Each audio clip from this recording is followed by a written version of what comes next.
Kita masuk dalam topik tujuan dan fungsi hukum.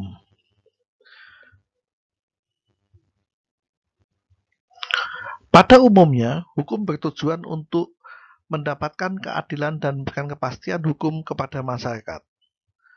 Van Apeldoorn mengatakan tujuan hukum adalah mengatur pergaulan hidup secara damai, karena hukum menghendaki perdamaian dalam masyarakat, dan kedamaian itu akan terwujud jika keseimbangan kepentingan-kepentingan masing-masing anggota masyarakat benar-benar dijamin oleh hukum. Tentang istilah adil bukan berarti masing-masing anggota masyarakat menerima bagian yang sama, tetapi maksudnya adalah kepentingan-kepentingan yang dilindungi oleh hukum itu harus seimbang. Keadilan menurut Aristoteles dalam buku Retorika dibagi menjadi dua, yaitu keadilan distributif, yaitu keadilan yang memberikan kepada setiap orang jatah sesuai dengan haknya. Dan yang kedua, keadilan komutatif, yaitu keadilan yang memberikan kepada setiap orang jatah yang sama banyaknya tanpa mengikat jasa masing-masing. Profesor Spekti mengatakan tujuan hukum adalah mengabdi kepada tujuan negara, yaitu mendatangkan kemakmuran dan kebahagiaan rakyatnya. Sedangkan Bentham mengatakan tujuan hukum adalah menjamin kebahagiaan yang sebanyak-banyaknya kepada orang yang sebanyak-banyaknya pula, dan kepastian adalah tujuan utama hukum. Tujuan hukum menurut Dr. Sujono Drijosisworo adalah melindungi individu dalam hubungannya dengan masyarakat, sehingga dengan demikian dapat mendatangkan keadaan aman, tertib, dan adil. Sedangkan Keskupon mengatakan hukum bertujuan untuk merekayasa masyarakat.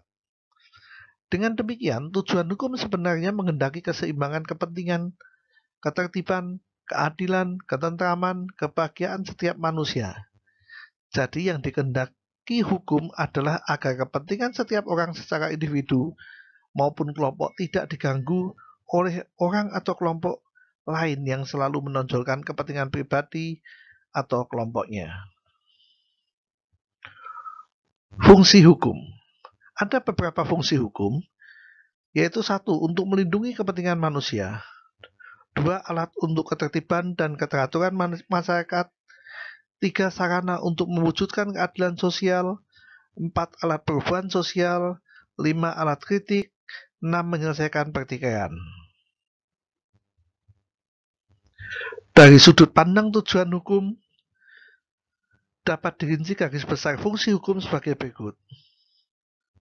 1. Alat ketertiban dan keteraturan masyarakat.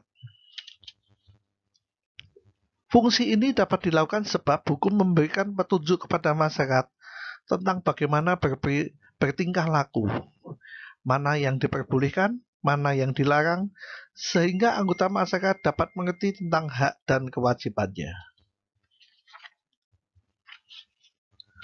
2. Sarana perwujudan keadilan sosial lahir batin.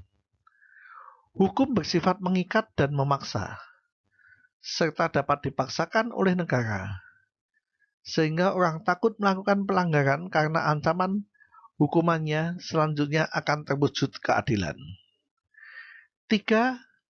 Hukum sebagai alat penggerak pembangunan, karena ia mempunyai daya mengikat dan memaksa, sehingga dapat menjadi alat otoritas untuk mengerahkan masyarakat ke arah yang lebih maju. 4. Hukum sebagai alat kritik. Dengan demikian, fungsi hukum tidak sekedar mengawasi masyarakat, tetapi juga berperan untuk mengawasi para pejabat pemerintah, penegak hukum maupun aparat pengawas sendiri.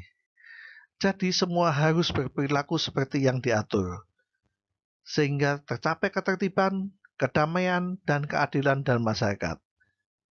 5.